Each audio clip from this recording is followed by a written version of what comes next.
வணக்கம் தலைவா! அனைவருக்கும் இனிய வணக்கம். இன்னைக்கு நாம இந்த வீடியோல எத பற்றி பார்க்க போறோம் அப்படின்னு பார்த்தீங்கன்னா, தமிழக அரசு போக்குவரத்து கழகங்கள்ல வந்திருக்க வேலைவாய்ப்பு செய்திகள பற்றி இந்த வீடியோல முழுமையா நம்ம பார்க்கலாம். நம்ம சேனலுக்கு புதியவராக இருந்தீங்கன்னா, ஒரே ஒரு சப்ஸ்கிரைப் அண்ட் பெல் மட்டும் கிளிக் பண்ணி வச்சுக்கோங்க. நம்ம சேனல்ல வர அப்டேட்ஸ் எல்லாமே மிஸ் பண்ணாம இருக்க, இது மிக மிக அவசியங்க.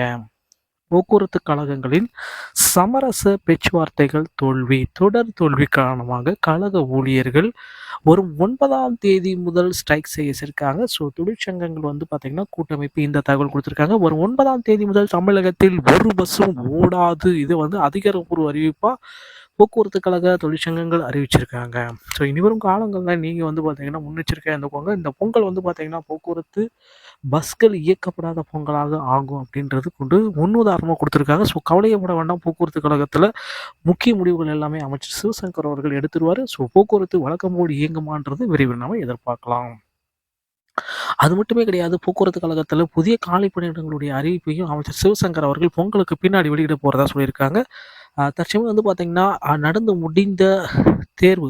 ஸோ டிஎன்எஸ்டிசியுடைய டிரைவர் மற்றும் கண்டக்டர்கள் நேரடி நியமனத்தோடைய முக்கிய தகவல் வந்து பார்த்தீங்கன்னா, முதல் அழைப்பு கடிதம் நடத்தி நேர்முக தேர்வு மற்றும் செய்முறை தேர்வுக்கு அழைக்கப்பட்டிருக்காங்க. 21 மதிப்பெண்கள் பெற்றிருந்தால் கூட அவங்களுக்கும் நேர்முக தேர்வுக்கு அழைக்கப்பட்டிருக்காங்க. அவர்களுக்கும் வந்து பார்த்தீங்கன்னா, ஸ்கில் டெஸ்ட் நடந்துட்டுருக்கு. அதில நெறைய பேருக்கு வந்து பார்த்தீங்கன்னா, அப்பாயின்ட்மென்ட் லெட்டரும் வழங்கிட்டு வராங்க. ஸோ அடுத்த கட்ட 2ஆம் கட்ட அழைப்பாணை விரைவில் நம்ம எதிர்பார்க்கலாம். போக்குவரத்து கழக தொழிலாளர்களுடைய கோரிக்கை குறித்து பேச்சுவார்த்தை தேனாம்பேட்டை டிஎம்எஸ் வளாகத்துல நடந்தது. போக்குவரத்து தொழிலாளர் நல வாரிய கூட்டம் அரங்கில் தொழிலாளர் தனி இணை ஆணையர் ரமேஷ் தலைமையில் நேற்று நடந்தது. இதில் கலந்து கொண்ட தொழிற்சங்க நிர்வாகிகள். ஸோ ஒரு 9ஆம் தேதி முதல் காலவரையற்ற வேலைநிறுத்தத்தில் ஈடுபடுவதாக தொழிற்சங்க கூட்டமைப்பில் அறிக்கை விடுத்திருக்காங்க. பழைய ஓய்வூதிய திட்டத்தையும் காலி பணியிடங்களை நிரப்புதல், ஓய்வூதியர்களுக்கு அகவிலைப்படி உயர்வு, 15வது ஊதிய ஒப்பந்த பேச்சுவார்த்தை தொடங்க வேண்டும் உள்ளிட்ட கோரிக்கைகளை வலியுறுத்தி சிஐடியு, ஏஐசிடிசி, அண்ணா தொழிற்சங்கம் சங்கப்பேரவை, ஐஎன்டியூசி, டிடிஎஸ்எஃப், பிஎம்எஸ் உள்ளிட்ட சங்கங்கள் எல்லாமே வேலை நிறுத்த நோட்டீஸை வழங்கியிருக்காங்க.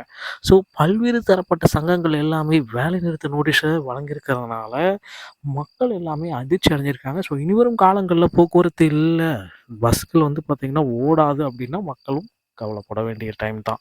இது தொடர்பாக டிசம்பர் 27 முதற்கட்ட சமரச பேச்சுவார்த்தை நடத்தப்பட்டது. அதில் உடன்பாடு எட்டாததால் 2ஆம் கட்ட பேச்சுவார்த்தை தொழிலாளர்கள் நலத்துறை அலுவலகத்தில் நடந்தது. தனி இணை ஆணையர் ரமேஷ் தலைமையில் மாநகர போக்குவரத்து கழக மேலாண் இயக்குனர் ஆல்பி ராஜா வர்கீஸ், விரைவு போக்குவரத்து கழக மேலாண் இயக்குனர் மற்றும் இளங்கோவன் மற்றும் இதர போக்குவரத்து கழக அதிகாரிகள் எல்லாமே பங்கேற்றாங்க.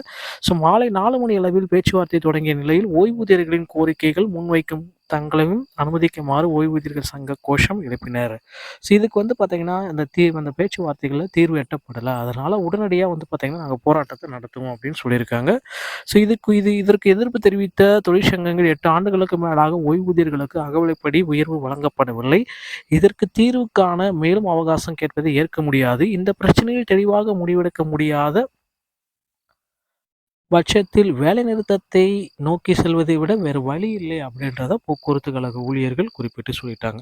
ஸோ இதனால வந்து பார்த்தீங்கன்னா, போக்குவரத்து கழகத்தில அடுத்து வரும் 19ஆம் தேதி நடைபெறும் தொழிற்சங்கங்களுடைய இணையாளர் மீட்டிங்கில தான் இதற்குண்டான முடிவு எட்டப்படும். ஆனா வந்து பார்த்தீங்கன்னா, 9ஆம் தேதி முதல் காலவரையற்ற வேலை நிறுத்தத்தை தொடங்க முடிவு செய்துள்ளோம். அதிமுகவின் தொழிற்சங்க பேரவை தலைமையிலான கூட்டமைப்பு மற்றும் சிஐடியு உள்ளிட்ட கூட்டமைப்பும் இணைந்து வேலை நிறுத்தத்தை தொடர்றதுனால, தமிழகம் முழுவதும் பஸ்கள் வந்து ஓடாத நிலை வந்து உண்டாகிடும் அப்படின்றத குறிப்பிட்டு சொல்லிட்டாங்க. போக்குவரத்து கழகத்தில உடனடியா அமைச்சர் தலையிட்டு அந்த கோரிக்கைகளை நிவர்த்தி செய்யறதுக்கு முக்கிய முடிவு எடுப்பாங்க அப்படின்றத நாம் எதிர்பார்க்கலாம். டிஎன்எஸ்சி சொந்தமான செய்திகள் அனைத்தையும் உடனுக்குடன் பெற நம்ம சேனலோடு இணைந்திருங்கள். அடுத்த வீடியோவில் சந்திக்கிறேன். நன்றி, வணக்கம், தேங்க்யூ.